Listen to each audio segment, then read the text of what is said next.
So Russell Simmons is now talking about the SA allegations that he faced early in 2017.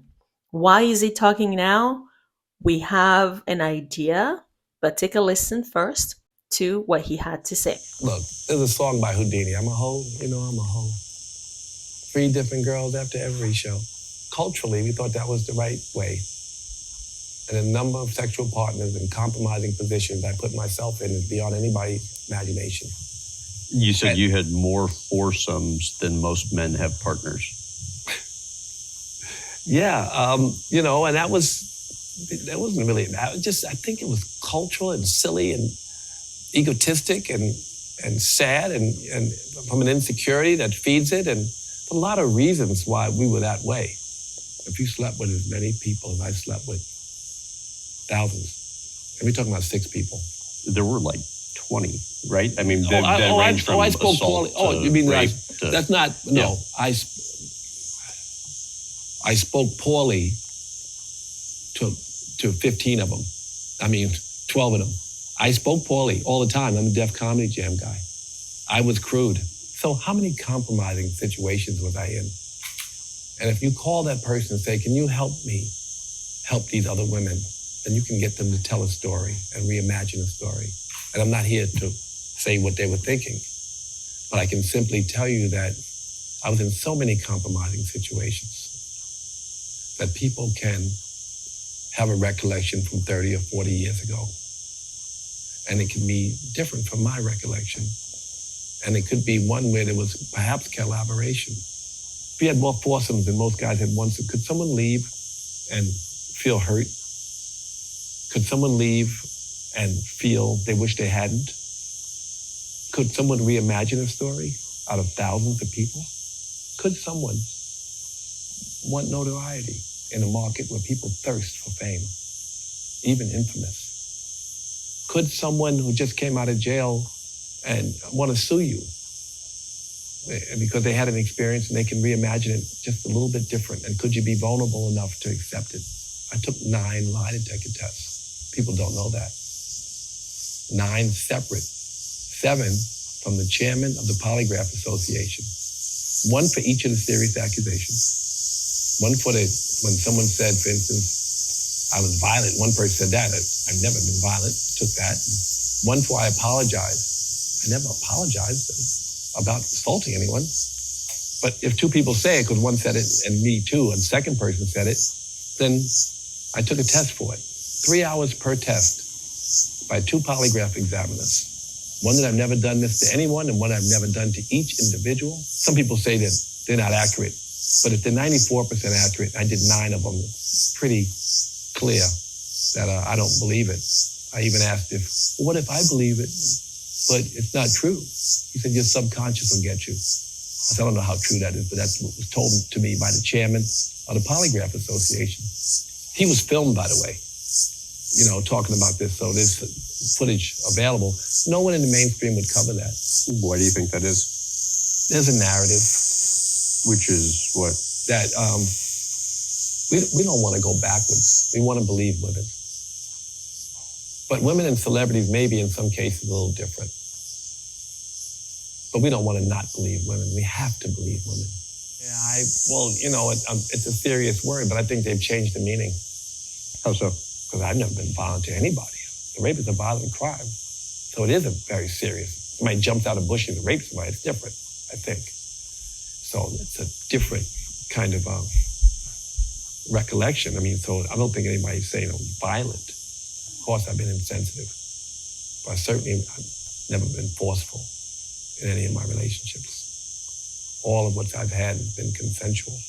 I think that the culture and the climate was different, and the way people interacted was different. And I think to judge 40 years ago as if it was today, we get in trouble. We have to accept where we were and move on and be somewhere else in the future if we don't like where we were. And anybody for 5 years has ruined my life.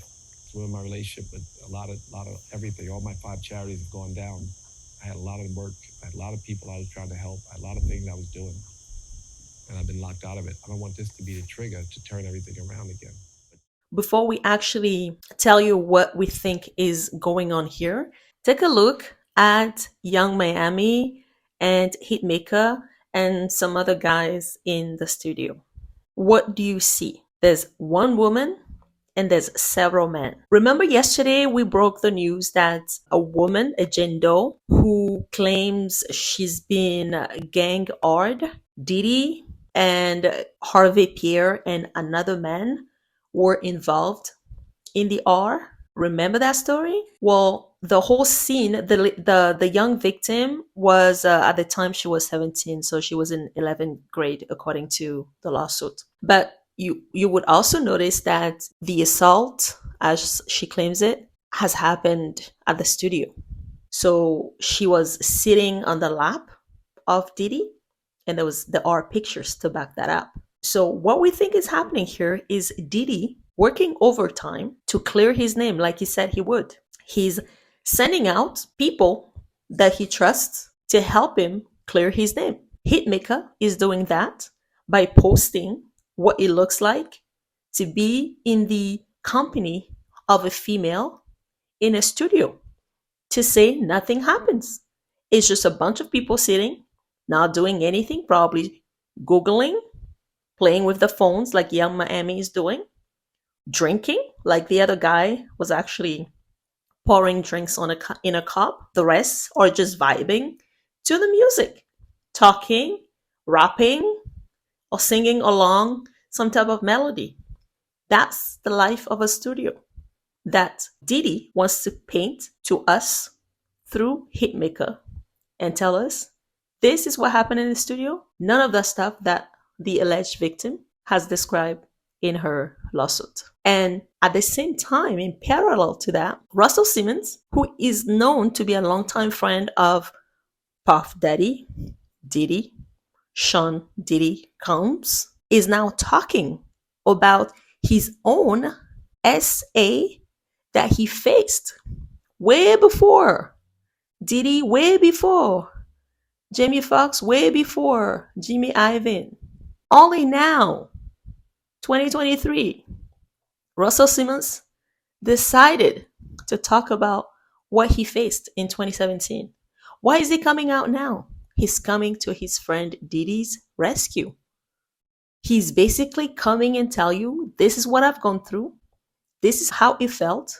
It wasn't justified. There was no proof, but I had to go through it. It didn't mean I did any of that. I did it. The message is clear. He's telling us that these victims that claim that Diddy hurt them or Diddy and company hurt them are misleading us and are lying to us. They're just here either to ruin their reputation or, extort them. That's the message that is being put out there. Let us know if this is now making sense. What do you think of the orchestrated rebranding that Diddy is pulling from Afar? Comment below. Don't forget to subscribe. We love you for watching, and we'll see you in the next one. Bye for now.